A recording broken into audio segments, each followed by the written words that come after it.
Hey, good afternoon, wood butchers. It's been a little while trying to get some work done outside. So I was out getting some materials for the home renovations at the Home Depot, and lo and behold, what did I find? One of these. I've had my eye on this for a while. I don't know why. It's just kind of cool. I also thought sometimes I need a little bit of auxiliary light, and well, what's better than a DeWalt light? Yeah, I got a problem. You guys know that. So I think the best price I found was about $250 about 6-9 months ago. And I was walking through there and it's on for $209 Canadian. Wow, I was down in the States and it was $250 US, which is like $3,000 Canadian, I think. Maybe not. Anyways, so I'm going to unbox this thing. I'm going to set you up on the tripod. I got some new gadgets here, so let's give this a try and see if I can A, make a better video with some better sound. Hopefully I got a new mic here. And B, show you what's inside this thing and how it works. So let me get some stuff set up and catch you in a second.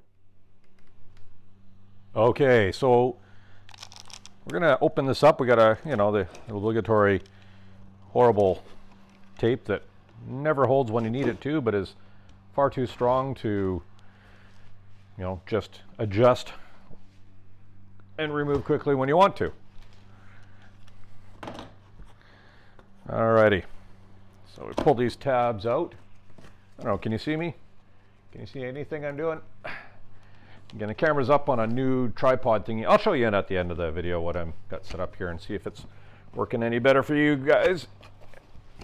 If anything I do is of any benefit whatsoever to you or of any interest, just, if you could just throw me a quick little like or whatever. Let me know I'm doing some stuff that's decent or useful. Okay, so we've got lots of cardboard here to protect it, I hope. Looks good there. We got a little bit of cardboard on either side. Oy. Oh boy. Okay. There definitely is a little bit of gravity in this thing. Okay. So it's got all the protective stuff that's good for killing land turtles and all that good stuff. Let's check the obligatory instructions way over here. It says cordless tripod, do not open on penalty of death. Okay.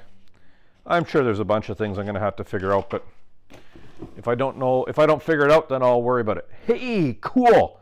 It says this tool complies with OSHA standards applicable to it. That's the first time I've ever noticed that. All right. So looking at it, we have, okay. So it has, oh, nice.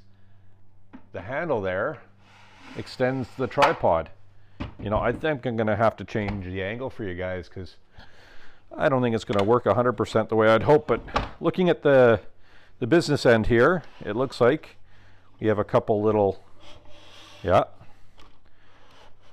things here that lock it in place kind of like a tripod. So that is pretty snazzy. I like that. Oh, it looks like it's going to be pretty tall too. Let's push that back in a little bit. Let's push this out. Oh, wow. It does have some height to it.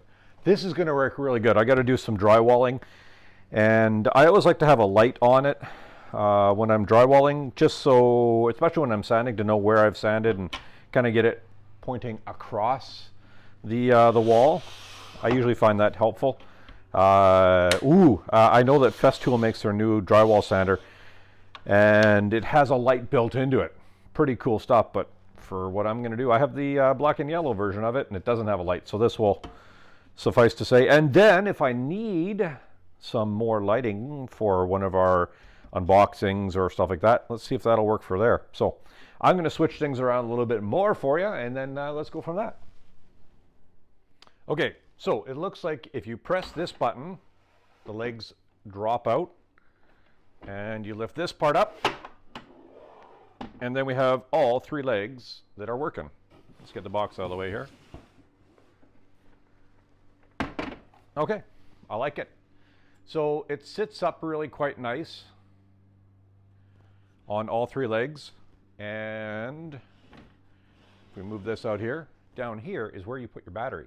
So I'm going to go grab some of my batteries and let's see which ones actually fit. All right, so coming from the more standard to less standard, we have our typical 5 amp hour battery. All in good shape. How many bars do I have on here? 3. Okay, good. Then we're going to our flex volt. I got a 6 amp hour here. Let's see if that one will fit. How many bars? We got 3 bars on that one. And then the biggest battery I got is, oh, it's only got 2 bars. I was using it for mowing the lawn. And this is the 9 amp hour flex volt. So let's see how these all fit. So starting with the 5 amp hour,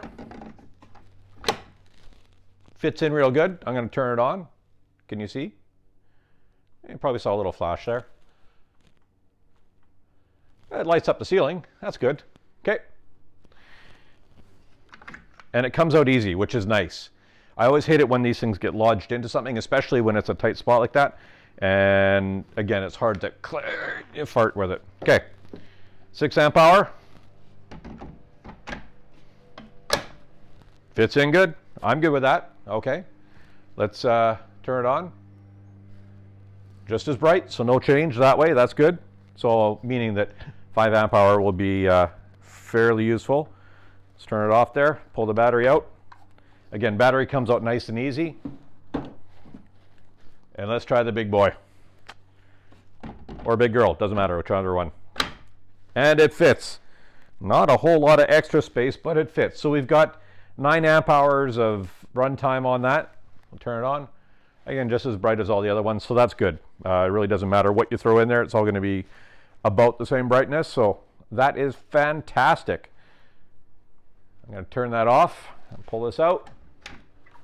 Looks like it has 2 settings, so I'm going to set it up a little bit differently now so we can kind of look at the light head and the settings and that type of thing and see if that makes any difference.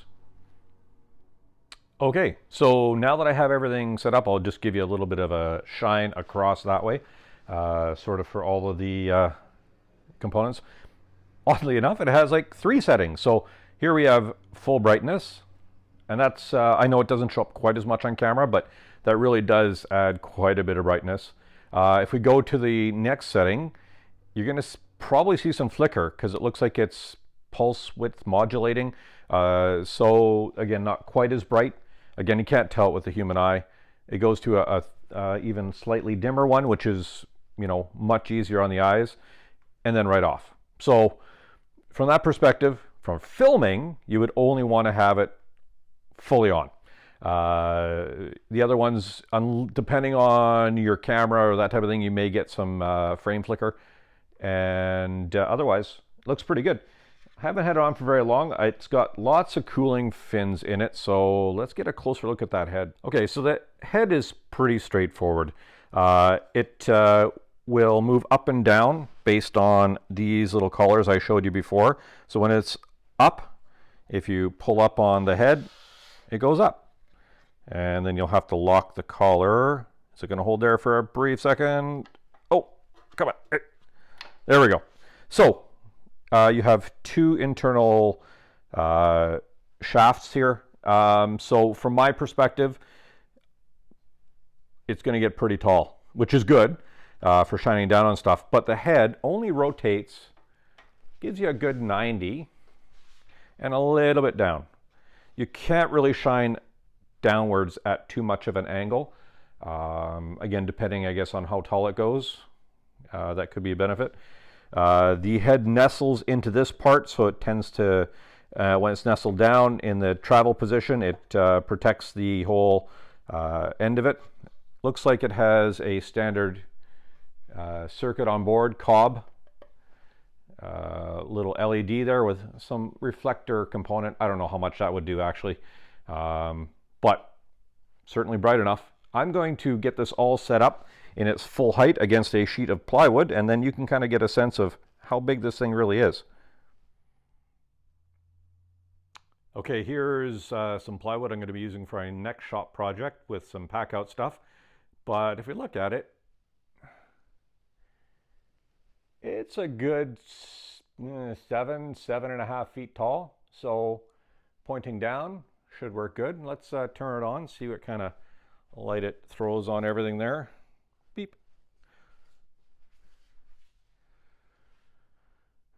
And again, if you don't have light in a place, I think this would certainly give you enough to work with and that type of thing. A couple of them and you're fully brightened. Again, this is going to help me out when I'm finishing up the basement there, especially when we start turning off lights and electrical stuff when the electrician gets here. But hey, I'm pretty impressed. A couple $100. I think it'll make a good light also here in the shop for projects and other things we're going to try and illuminate.